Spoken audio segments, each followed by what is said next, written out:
চাকরির বিজ্ঞাপন যখন আমরা দেখি তখন প্রথমেই কিন্তু আমাদের চোখটা চলে যায় বেতনের অঙ্কটার দিকে, তাই না? কিন্তু ওই একটা সংখ্যাই কি সব? আজকে আমরা দেখব কিভাবে একটা বিজ্ঞাপনের গভীরে গিয়ে এর আসল মূল্যটা বোঝা যায়। কারণ প্রায়শই আসল গল্পটা ওই সংখ্যার আড়ালেই লুকিয়ে থাকে। চলুন সেই ব্যাপারটা একটু ভেঙে দেখা যাক।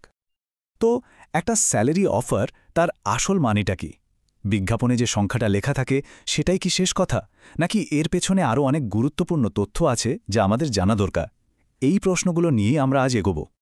আর ব্যাপারটা বোঝার জন্য আমরা কোনো বানানো গল্প বলবো না, বরং চলুন সরাসরি একটা আসল চাকরির বিজ্ঞাপনকেই ব্যবচ্ছেদ করা যাক। এটাকে একটা উদাহরণ হিসেবে ব্যবহার করে আমরা পুরো ব্যাপারটা বোঝার চেষ্টা করব। আচ্ছা, তাহলে শুরু করা যাক। প্রথমে আমরা চাকরির একেবারে বেসিক ব্যাপারগুলো দেখে নেব, মানে কাজটা ঠিক কী আর কোন কোন জায়গায় এই কাজের সুযোগ রয়েছে। তো বিজ্ঞাপনটাতে কি বলছে? কাজটা হলো পিকার, প্যাকার এবং লোডার। নামগুলো শুনলেই কিন্তু একটা আন্দাজ করা যায়, তাই না? কাজগুলো মূলত কোনো গোদাম বা ওয়্যারহাউসের, যেখানে জিনিসপত্র বাছাই করা, প্যাক করা এবং সেগুলোকে গাড়িতে তোলার মতো দায়িত্ব থাকে। আচ্ছা, এবার আসি লোকেশনের কথায়। বিজ্ঞাপনটাতে কিন্তু বেশ কয়েকটা জায়গার নাম দেওয়া হয়েছে, যেমন ভবানীপুর, ফুলবাগান, দমদম এবং আরও কিছু জায়গা। এর মানে হলো আবেদনকারীদের কাছে নিজের সুবিধামতো কাজের জায়গা বেছে নেওয়ার একটা সুযোগ থাকছে। এবার আসা যাক সেই জায়গাটায় যেটা নিয়ে সবার আগ্রহ সবচেয়ে বেশি, মানে বেতনের হিসাবে। চলুন বিজ্ঞাপনে যে সংখ্যা আর শব্দগুলো লেখা আছে সেগুলোর মানে এক এক করে বোঝার চেষ্টা করি আর দেখি মোট উপার্জনটা ঠিক কেমন হতে পারে। বিজ্ঞাপনে বেতনের কথাগুলো ঠিক এভাবেই লেখা আছে। খেয়াল করুন, এখানে কিন্তু শুধু একটা সংখ্যা নেই, বরং কয়েকটা ভাগ আছে। একটা base salary, attendance bonus, incentive আর সবশেষে পিএফ ও ইএসআইসি। চলুন এক এক করে এগুলোকে ভেঙে দেখি এর আসল মানেটা কি।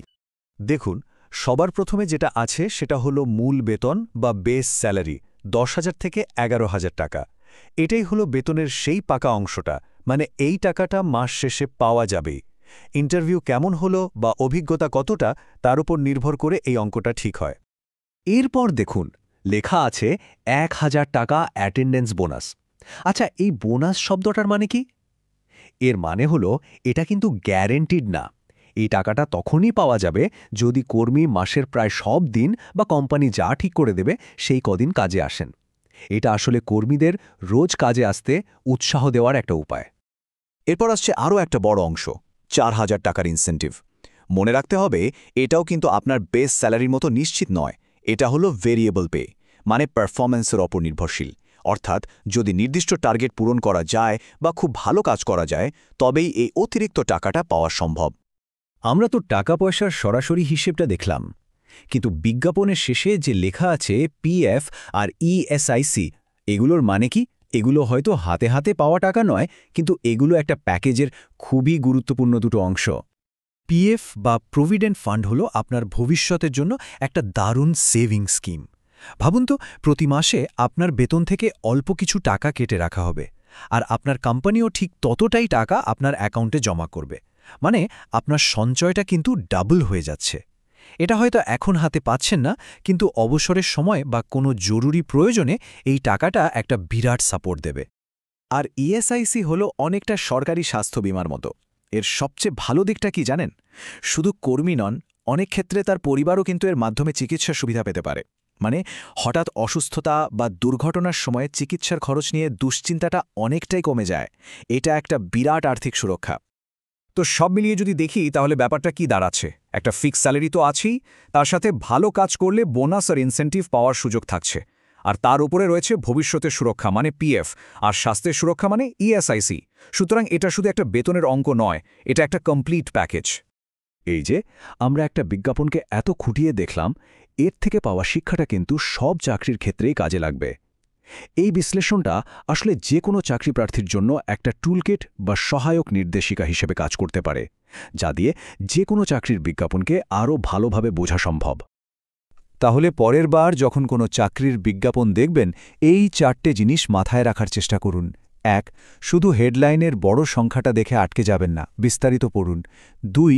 বোঝার চেষ্টা করুন কোনটা নিশ্চিত আয় আর কোনটা শর্তের উপর নির্ভর করছে। 3. পিএফ বা স্বাস্থ্য বীমার মতো সুবিধাগুলোকেও গুরুত্ব দিন, কারণ এগুলোরও একটা আর্থিক মূল্য আছে। আর 4.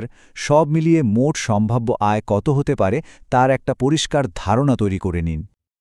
আসল কথা হলো একটা চাকরির অফার মানে শুধু হাতে পাওয়া টাকা নয়, এর সাথে দীর্ঘমেয়াদী সুবিধাও জড়িয়ে থাকে। এই দুটোর মধ্যে ভারসাম্য বোঝাটাও খুবই জরুরি। যখন বেতনের প্রতিটি অংশ সম্পর্কে পরিষ্কার ধারণা থাকবে, তখনই নিজের ক্যারিয়ার আর আর্থিক ভবিষ্যৎ নিয়ে একটা অনেক ভালো সিদ্ধান্ত নেওয়া সম্ভব হবে। যাওয়ার আগে একটা প্রশ্ন রেখে যাই।